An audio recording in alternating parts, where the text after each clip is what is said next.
then I just turn it down low. Oh, lowest, huh? At least until you're ready. Okay. So now you can put on the beef and we can make Armenian kebabs.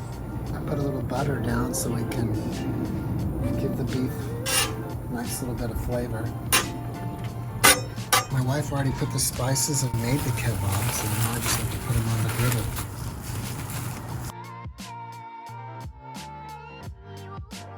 Okay guys, these kebabs are pretty easy to make. All you have to do is mix ground beef with some onion, salt, black pepper, and Aleppo pepper, which is a certain type of red pepper.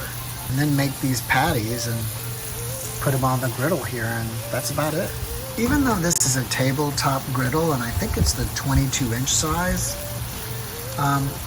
it's pretty cool because you can cook quite a bit of meat or whatever you're cooking on it, much more than if you were just using a frying pan.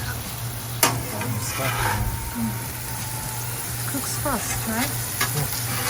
Somebody asked in our last griddle video if the butter burns, and I've made a lot of burgers on it, and I don't ever recall seeing the butter burning.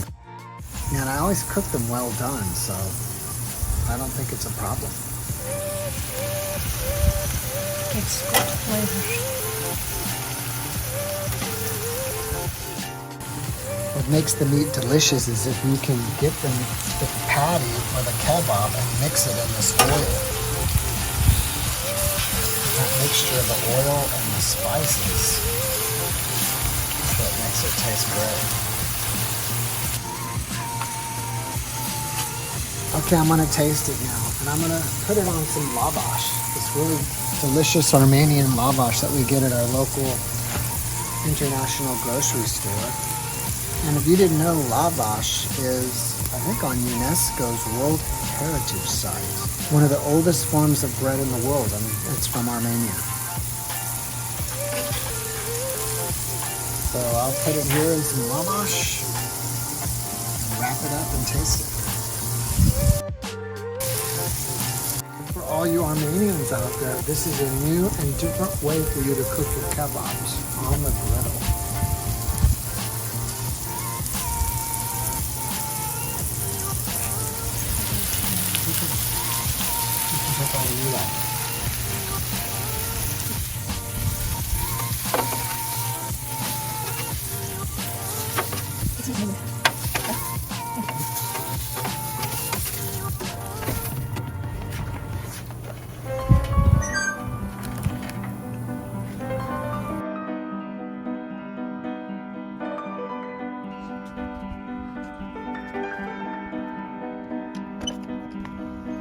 Beautiful.